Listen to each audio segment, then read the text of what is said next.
Next देखो, अब reforms क्या क्या चाहिए इसको। रिफॉर्म सजेस्टेड, आपके अंदर जो भी प्रॉब्लम समझने के बाद जो भी इश्यूज दिमाग में आ रहा है वो सब लिख देना, ठीक है ना।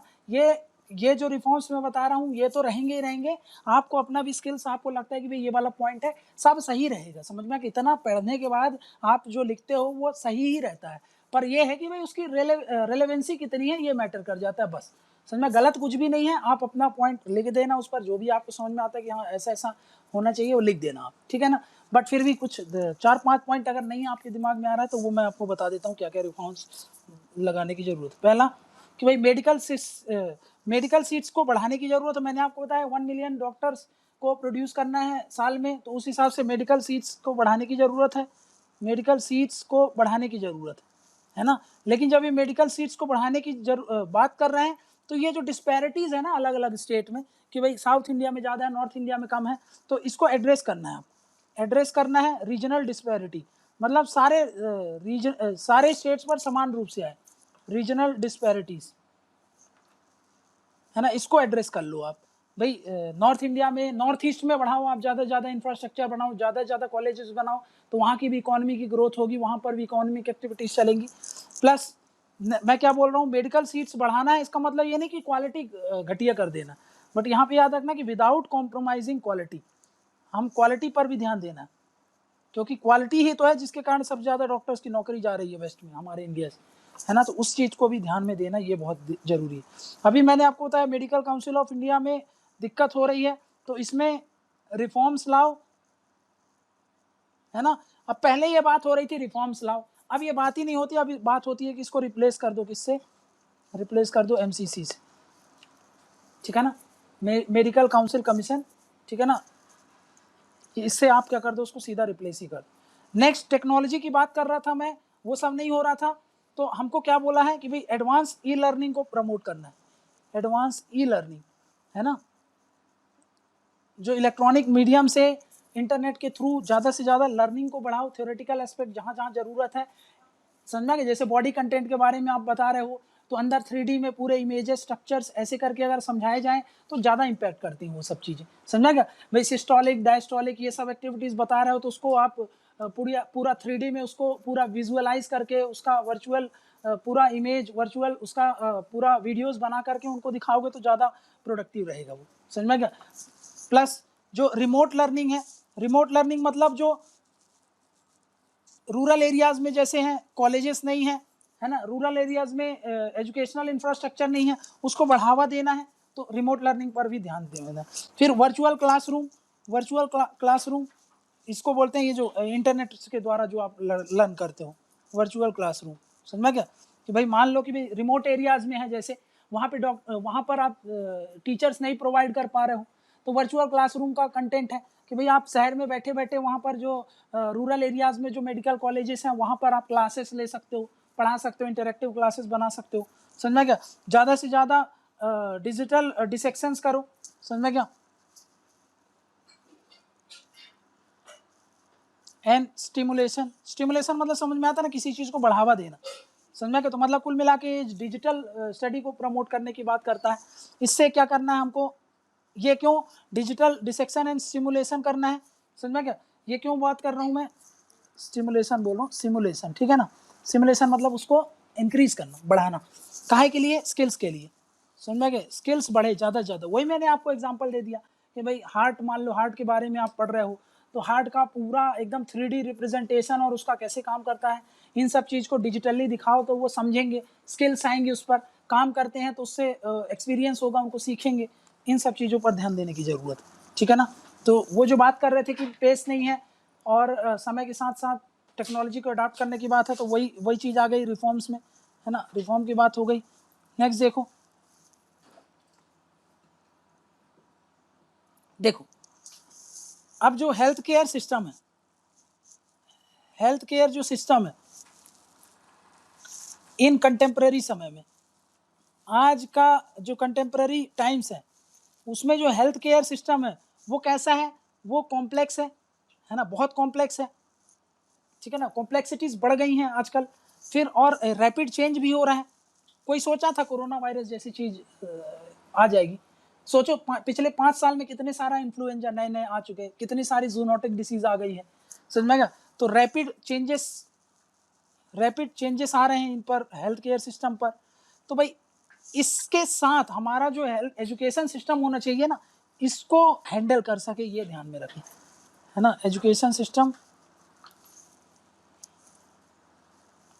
To cater this, education system कैसा होना चाहिए, इस चीज को कैटर कर सके, इस चीज के साथ साथ रैपिड चेंजेस को भी एडजस्ट कर सके, और इसके साथ इसके पेस को मैच कर सके, है ना। Matches with the pace and requirement, जो भी रिक्वायरमेंट है, जो जिस पेस से ये बढ़ रहा है उस हिसाब से हमारा एजुकेशन मैच कर सके, ये इस पर ध्यान देने वाली बहुत जरूरत है, ठीक है ना। तो ये वाला हमने पॉइंट समझ लिया। नेक्स्ट देखो, पीरियोडिक रीसर्टिफिकेशन करना, समझा क्या?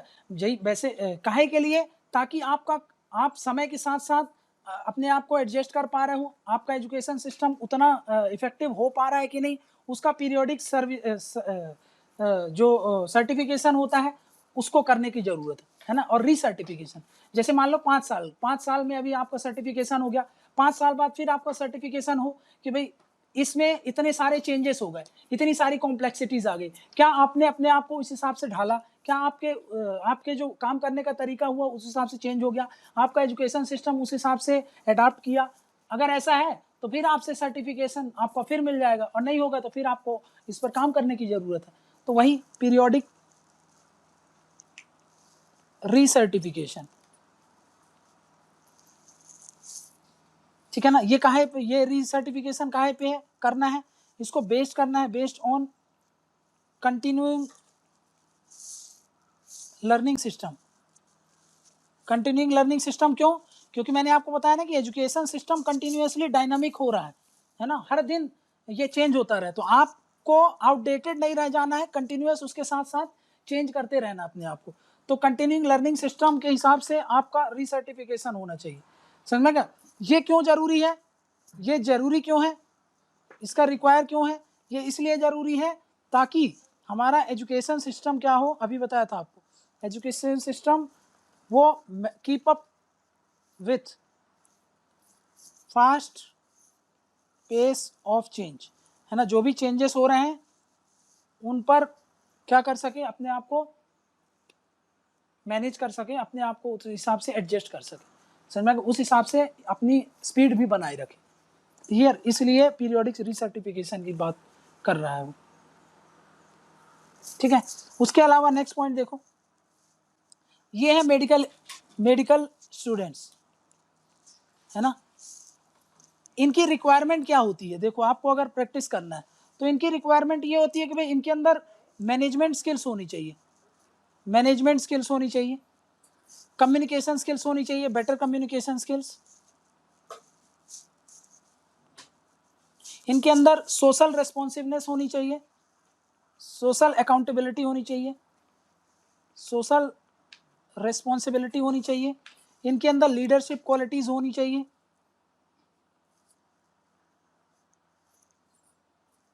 ठीक है ना। इसके लिए क्या बताया, इसके लिए जरूरी होता है कि इनको बेटर तरीके से ट्रेंड हो, समझ में गया। इसके लिए क्या जरूरत है, रिक्वायर्स ट्रेनिंग। यही ट्रेनिंग लैक कर रही थी, इसीलिए तो वो डॉक्टर विदेश में जाकर के बेरोजगार हो जा रहे थे, समझ में गया। तो भाई यही पर रिक्वायर्ड ट्रेनिंग, ठीक है ना, ठीक। तो भाई वही उनको ट्रेन करना है, वो भी कैसे, उनको training according to the needs of the society, needs of the society की जो नीड है एट प्रेजेंट, है ना भाई, प्रेजेंट में जो नीड है उस हिसाब से उनको तैयार करो। आप कैसे तैयार कर रहे हो, जैसे भाई 50 साल पहले जो चाहिए रहता था वैसे तैयार कर रहा हो। तो इस चीज पर ध्यान दे करके हम इसको अच्छा कर सकते हैं, ठीक है ना। मतलब यहां पर मैंने बोला कि भाई ये है मेडिकल एजुकेशन, नेक्स्ट पॉइंट है ये है मेडिकल एजुकेशन, ठीक है ना। और ये है हमारी सोसाइटी की नीड्स, सोसाइटी नीड्स मतलब समाज में जो जरूरत है ना। इन दोनों के बीच में क्या होना चाहिए, एकीकरण होना चाहिए, तब तो ये बेटर तरीके से एक दूसरे से कंप्लाई कर पाएंगे। यहाँ पर रिक्वायरमेंट क्या है, यहाँ पे रिक्वायरमेंट है कि इन दोनों में इंटीग्रेशन हो, ठीक है ना। अब देखो ये सोसाइटल नीड्स हैं, ये डिफर करती है कंट्री टू कंट्री। ये नहीं कि जो यूएस में, यूएस का मॉडल उठाया आपने और इंडिया पे चिपका दिए, समझ में आ गया। तो भाई चिपकाना नहीं है, आपको आइडेंटिफाई करना है इंडिया की सोसाइटी नीड्स, समझ में आ गया। ये जो सोसाइटी नीड्स है ये वेरी करती है, वेरी कंट्री टू कंट्री। तो इसलिए भाई उस हिसाब से हमको इन पर ध्यान देने की जरूरत, ठीक है ना। नेक्स्ट फीचर क्या है, हमको स्ट्रॉन्ग एम्फेसिस करना पड़ेगा। एम्फेसिस मतलब, स्ट्रॉन्ग एम्फेसिस मतलब ज़्यादा फोकस करना कहाँ पे है हमको। अभी बताया आपको भाई, रूरल एरियाज नेग्लेक्ट हो जाते हैं, तो वहाँ के लिए कुछ करना है, ठीक है ना। सोशल इशूज़ बताया तो मैंने आपको, सोशल इशूज़ को एड्रेस करना है, सोसाइटी की नीड्स को एड्रेस करना है, उसके अकॉर्डिंग हमको फोकस करना पड़ेगा, ठीक है ना।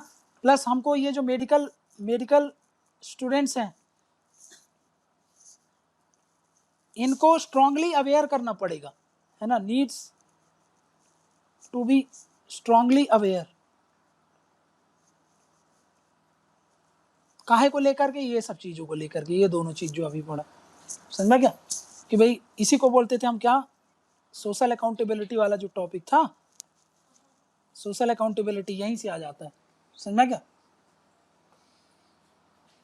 नेक्स्ट पॉइंट तो वही हो गया कि भाई आपका ये जो सब्जेक्ट्स हैं, है ना, सब्जेक्ट्स हैं, इसको आप इंटीग्रेट कर दो, काहे से इंटीग्रेट कर दो, मतलब इन सब्जेक्ट को आपका एकीकरण कर दो, काहे से रिलेटेड से, use of technology plus teaching methods, नए नए इनोवेशन आने चाहिए, टीचिंग मेथड्स, ठीक है ना। इन सब चीज़ों से आप इंटीग्रेट करके पढ़ो तो ज़्यादा इंटरेक्टिव क्लास होती है। अगर आप ऐसा करके पढ़ोगे तो इसका रिजल्ट क्या होगा, इसका रिजल्ट होगा इंटरेक्टिव लर्निंग होगी। जैसे आप पढ़ रहे हो ना, मान लो अभी बताया ना, आप हार्ट के बारे में पढ़ रहे हो, तो फिर 3D से देख करके, विजुअलाइज करके अगर आप पढ़ोगे तो फिर अच्छा हो जाएगा। नेक्स्ट सॉल्यूशन क्या है कि भाई ये देखो, ये डॉक्टर्स हैं और ये है जो मेडिकल कॉलेजेस हैं, ये तो होता भी है खैर, लेकिन इसको और प्रमोट करने की ज़रूरत है। ये मेडिकल एजुकेशन है ना, इनके बीच में, डॉक्टर मेडिकल एजुकेशन के बीच में कोलैबोरेशन बढ़ाना पड़ेगा, है ना, इनका कोलैबोरेशन, ताकि बच्चे डॉक्टर से और उनके एक्सपीरियंस से सीख सकें, है ना। लेकिन बात वही हो जाती है कि सिर्फ थ्योरेटिकल नहीं, फिर सारा एस्पेक्ट सीखे, वो प्रैक्टिकल एस्पेक्ट ज़्यादा सीखें, इस चीज़ पर फोकस करना, ठीक है ना, ठीक है ना।